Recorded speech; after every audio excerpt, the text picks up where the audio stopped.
Hi అండి, నేను మీ పార్థసారథి. మీరు చూస్తున్నారు పార్థు టెక్ వ్లాగ్స్. ఫ్రెండ్స్, ఈ వీడియోలో మనం మొబైల్ కెమెరా సెన్సార్ కి సంబంధించిన విశేషాలు అయితే తెలుసుకుందాం. ఈ వీడియో ఎవరికి యూజ్ అవుతుందంటే, ఎవరైతే టూర్స్ అండ్ ట్రావెల్స్ ఎక్కువగా చేస్తుంటారో, మొబైల్లో కెమెరాస్ తీస్తూ లేదంటే వీడియోస్ తీస్తూ మంచి క్వాలిటీ ఇమేజెస్ కానీ వీడియోస్ కానీ కావాలని అనుకుంటారో వాళ్ళ కోసం ఈ వీడియో ఖచ్చితంగా యూజ్ అవుతుంది.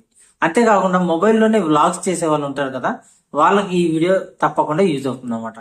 అంతేకాకుండా కొత్తగా ఎవరైనా యూట్యూబ్ ఛానల్ స్టార్ట్ చేసి కెమెరా కొనుక్కోవడం లేని పరిస్థితిలో మొబైల్లోనే వీడియో షూట్ చేసుకోవాలి అనుకునే వాళ్ళు, మంచి మొబైల్ కావాలి అనుకుంటే, అదే కెమెరా మొబైల్ కావాలి అనుకుంటే వాళ్ళకి ఈ వీడియో ఖచ్చితంగా యూజ్ అవుతుంది. సో ఈ వీడియోని ఎక్కడ స్కిప్ చేయకుండా పూర్తిగా చూడడానికి అయితే ట్రై చేయండి. ఇక ఆలస్యం చేయకుండా వీడియోలోకి వెళ్ళిపోదాం.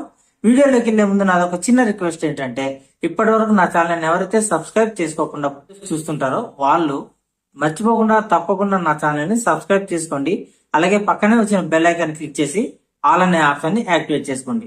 అప్పుడే నేను చేసే ఫర్దర్ వీడియోస్ అన్ని మీకు నోటిఫికేషన్ రూపంలో వస్తాయి అన్నమాట. సో ఇప్పుడు మొబైల్ కెమెరా సెన్సార్ గురించి మాట్లాడుకునే ముందు గుర్తొచ్చే విషయం ఏంటంటే మెగా పిక్సెల్ అనమాట. ఇప్పుడు ఏ మొబైల్ బ్రాండ్ అయినా సరే మెగా పిక్సెల్స్ గురించి కొద్దిగా అడ్వర్టైజ్మెంట్ చేస్తుంటది. ఎలాగంటే, మా మొబైల్లో 48 మెగా పిక్సెల్ యూజ్ చేసాం, మా మొబైల్లో 50 మెగా పిక్సెల్ యూజ్ చేసాం, 108 మెగా పిక్సెల్ యూజ్ చేసాం అని చెప్పేసి అడ్వర్టైజ్మెంట్ చేసుకుంటుంటాయి కదా.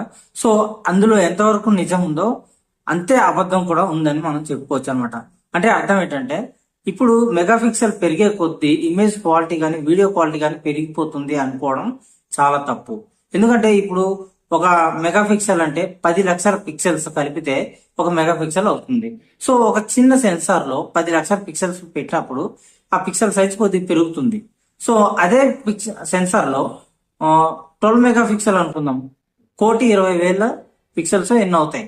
సో ఆ పిక్సెల్స్ అన్ని పెట్టాలంటే పిక్సెల్ సైజ్ అనేది తగ్గిపోతుంది.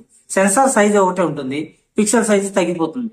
మరి అప్పుడు మనకి ఇమేజ్ క్వాలిటీ అనేది తగ్గిపోతుంది కదా. ఇమేజ్ క్వాలిటీ బాగా రావాలి అంటే మనం చూడాల్సింది ఏంటంటే, ఎన్ని పిక్సెల్స్ యూజ్ చేశారనేది కాకుండా ఎంత పెద్ద పిక్సెల్స్ యూజ్ చేశారనేది చూడాలి. అంతేకాకుండా ఆ సెన్సార్ ఎంత మంచి క్వాలిటీ సెన్సార్ ని యూజ్ చేశారనేది కూడా మనం చూడాల్సి ఉంటుంది. అంతేకాకుండా ఆ మొబైల్లో యూజ్ చేసిన ప్రాసెసర్ ఏంటి, ఆ ప్రాసెసర్ కి కెమెరా సెన్సార్ కి ప్రాసెసింగ్ ఎలా జరుగుతుంది అనే విషయాన్ని కూడా మనం గమనించాల్సి ఉంటుంది. దాంతో పాటు ఆ కెమెరా సెన్సార్ ని ఏ కంపెనీ తయారు చేసింది అనే దాన్ని కూడా మనం దృష్టిలో పెట్టుకోవాల్సి ఉంటుంది అనమాట. ఇప్పుడు సోనీ కెమెరాస్ ఉంటాయి, అవి క్వాలిటీ కొద్దిగా బాగుంటుంది. అలాగే శాంసంగ్ కెమెరాస్ ఉంటాయి కదా, అవి కొద్దిగా క్వాలిటీ తక్కువ ఉంటుంది. అంటే వాటి పనితనం వేరుగా ఉంటుంది, సోనీ పనితనం వేరు ఉంటుంది. అదే మీరు యాపిల్ మొబైల్స్ లో గానీ ఇమేజ్ ప్రాసెసింగ్ చూసారనుకోండి, అది చాలా చాలా బాగుంటుంది. ఎందుకంటే పిక్సెల్ క్వాలిటీ బాగుంటుంది, సెన్సార్ క్వాలిటీ బాగుంటుంది. అలాగే కెమెరా సెన్సార్ మంచి కెమెరా సెన్సార్లు కూడా వాడుతుంటారు. సో అందుకని యాపిల్ మొబైల్స్ లో మనం ఇమేజ్ తీస్తే చాలా చాలా నీట్ గా ఇమేజ్లు వస్తాయి అనమాట. వీడియో క్వాలిటీ కానీ ఇమేజ్ క్వాలిటీ కానీ చాలా బాగుంటాయి. అదే నార్మల్ ఆండ్రాయిడ్ మొబైల్ లో 108 మెగా పిక్సెల్ కెమెరాతో ఇమేజ్ తీసిన, ఇప్పుడు యాపిల్ లో 12 మెగా పిక్సెల్ కెమెరాతో ఇమేజ్ తీసిన, ఈ 12 మెగా పిక్సెల్ తో తీసిన కెమెరానే బాగుంటుంది అనమాట ఇమేజ్ క్వాలిటీ. సో దీన్ని అన్ని దృష్టిలో పెట్టుకోండి.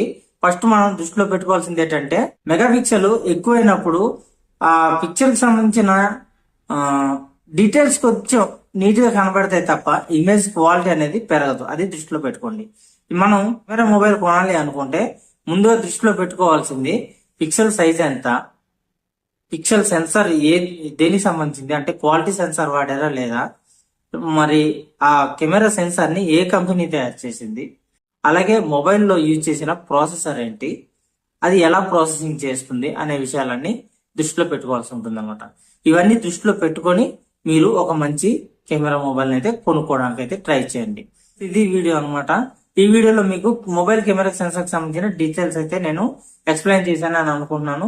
సో ఈ వీడియో మీకు నచ్చితే లైక్ చేయండి, మీ ఫ్రెండ్స్ అండ్ ఫ్యామిలీకి ఎవరికైనా యూజ్ అవుతుంది అనుకుంటే వాళ్ళందరికీ షేర్ చేయండి. ఎందుకంటే మెగా పిక్సెల్ మాయలో పడిపోయి కెమెరా మొబైల్ అయితే కొనొద్దు. ఎందుకంటే ఇది ప్రాసెస్ అనమాట. ఒక ఇమేజ్ క్వాలిటీ కానీ వీడియో క్వాలిటీ కానీ మంచిగా రావాలి అంటే ప్రాసెస్ ఇలా జరగాలి. ఇలా జరిగితేనే మంచి ఇమేజ్ అనేది, మంచి క్వాలిటీ వీడియో కానీ మంచి క్వాలిటీ ఇమేజ్ కానీ వస్తాయన్నమాట. మెగా పిక్సెల్స్ ని చూసి మీరు ఎట్టి పరిస్థితుల్లో మోసపోకండి. ఒకవేళ మెగా పిక్సెల్ ఎక్కువ ఉన్నా సరే ఆ మొబైల్లో వాడిన ప్రాసెసర్ మంచిదై ఉండి ఆ కెమెరా సెన్సార్ మంచిది అయి ఉంటే మంచి వీడియోస్ అయితే వస్తాయి, మంచి ఇమేజ్లు అయితే వస్తాయి అనమాట. వీటన్నింటిని దృష్టిలో పెట్టుకోండి.